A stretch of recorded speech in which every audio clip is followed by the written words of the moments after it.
Congratulations, you are the world's smartest boater. I mean, like, it's no big deal. It's not gonna kill me or anything. What is going on, guys? Welcome back to another episode. It is Memorial Day weekend here in Southwest Michigan. We are in a beautiful lake right now. It is glass calm and we are gonna light them up, but we're out here early because it is gonna get freaking rowdy out here. I already know this lake gets absolutely slammed by boaters, so I already saw one skier out here. Expect to see a bunch of people skiing, wakeboarding, pontooning, all that stuff, and we're gonna try not to die today. So stick around, stay tuned. We are gonna smash some bass. We're starting with some Ned rigs and some top water. Gonna try to get on some big old largemouth and smallmouth for you guys without killing ourselves, but there's definitely going to be some water coming over the front deck of the boat. It's part of this weekend. If you're fishing a Memorial Day weekend, it's going to happen, but let's get on some fish, guys. Alrighty, so first things first, we're going to bust out the net here. We have the Eagle S2 slider net. If you guys want to pick this up, it's going to be in the link down below, but I just want to set that up right here in case we hook into a big smallmouth or largemouth bass. We want to have that thing at the ready. But without further ado, we're going to pick up the Guggen Squad bloop, start throwing around this top water up on the shallow flat, looking for some of those fish that are still up shallow. I'm thinking that some of these fish are still going to be spawning, but we're actually starting to move into the post spawn. We've had a huge heat wave move through, and a lot of those fish are going to be done now. We have almost 70-degree water, and it happens that fast. You have these fish, they move up, they do their thing, and then they get back to that deep water. But there's definitely still going to be some up shallow, so that's where we're going to start first. And if we have to move deep, that's what we're going to do next. Let's start casting this top water around and see what happens. If we can't get blown up on the top water, we are going to transition into that Ned rig bite. And if we can't get bit on the Ned rig up shallow, then that's when we're going to start moving deep. Oh, stuff getting blasted up shallow right there, guys. Come on, get back in here. Literally stuff getting smashed right there. Come on, we have to get blown up. We're getting crushed right here. There he is, first one of the day, and it's a freaking squeak. This thing was up there blowing up on those little glass minnows though, probably only sitting in like 2 foot of water.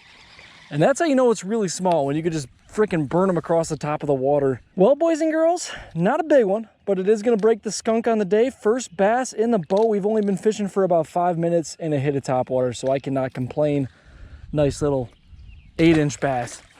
We are definitely going to catch some bigger ones than that. I can promise you guys that. The sun is starting to peek up through the clouds too, so we might have to switch up to that Ned rig. We might have to start thinking about moving deeper. Well, it is not even 9 o'clock, and as y'all can see, already got some Mastercrafts out here doing their thing. And we're going to have some big old waves pushing us around for the next couple hours while we fish, but we just moved out deeper, pulled out the drop shot.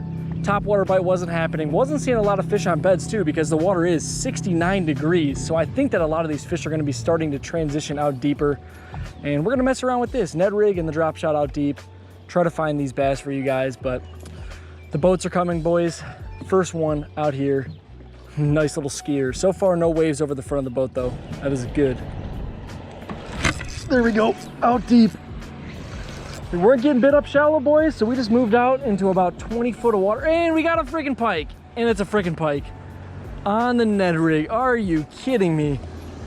Well, so far, there she goes. So far, the bass fishing has not been going so well. I'm not gonna lie, we've been out here for about an hour, and I've caught like 3 little dinky guys. I think I'm only gonna put one in the video, just that first one, because those little Ned rig ones just are irrelevant. But I thought we finally had a good one, but just a little hammer handle pike, like a 20-incher. Not what we're looking for. Trying to find some of these bass. I thought that we just unlocked the secret when we moved out deep here, but we have not. Not quite yet. We are still on the hunt, trying to figure out what these bass are doing, guys.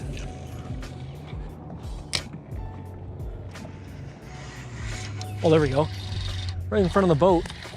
Not a very big one, but that mid-depth might be the freaking key, boys and girls. That's the first halfway decent bass we got today. Not a giant by any means, but a nice solid, like, what the heck did he just do? He just broke the worm. Nice solid, like 13, maybe a 14-incher, long and skinny. Get her back in the water, but we're sitting at about 5 foot of water right here. We started super shallow, like I said. We were looking for beds, didn't really see much, and then we moved out deep in like 15 to 20 foot, caught a pike, and I wanted to freaking chop my hands off. So we've moved to that mid-depth range, and I think that that's gonna be the ticket. Okay, boys and girls, you are about to witness some of the dumbest stuff you've ever seen in your entire life. Like, check this out.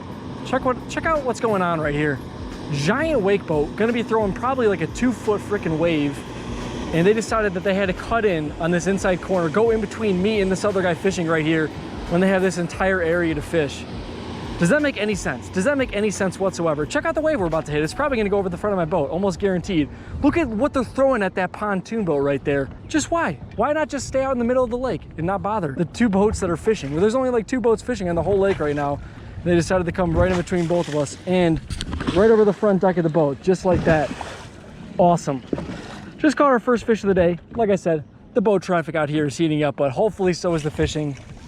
That is what you have to deal with out here, especially on holiday weekends, but I just don't understand the mindset of those people. Why go all the way around in between 2 boats that are fishing when you could have stayed out in the middle of the lake? Please, tell me why.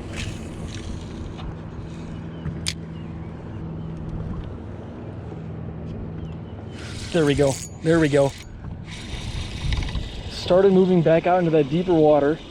We're in like 6 to 8 foot of water now, or that's where I was casting at least.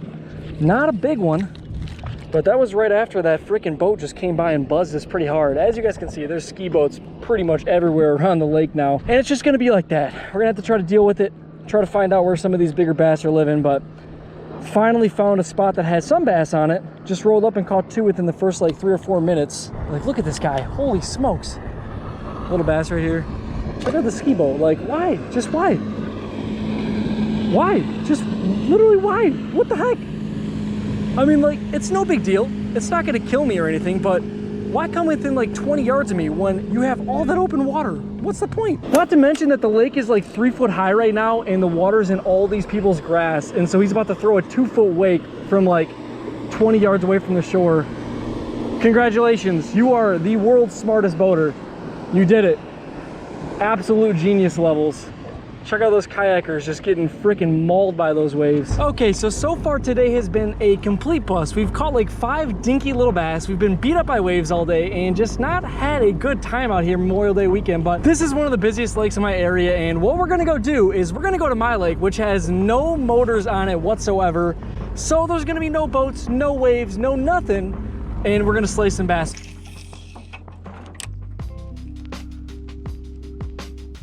Oh, here we go. There we go. First one of the day. First one in this lake, at least. Not another boat out here. No motorboats out here freaking buzzing us or anything like that. Just straight bass, baby. Not a big one, but literally took like 3 casts out here. Got a nice little 10, 11 incher on that Ned rig. Gonna just work our way up this bank. We're kind of looking for beds, but that one was just straight blind casting. A lot of these fish should be up shallow, just sunning themselves or actually spawning. So I'm hoping that we stick into a good one today. Like I said, this lake used to have some absolute giants. I've caught massive bass in here, but I honestly haven't done very well in the last couple of years. So I'm not expecting to catch anything over 3 pounds, but it's definitely a possibility.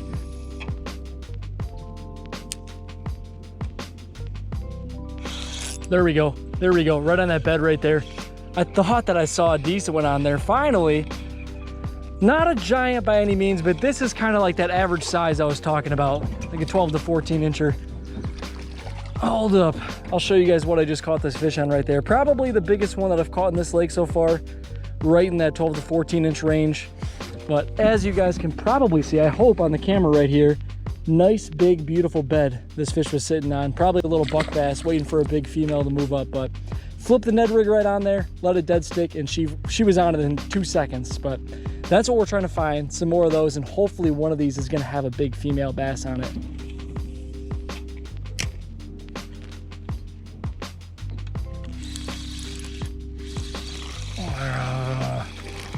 More dinks, more dinks. Up shallow there, another dink.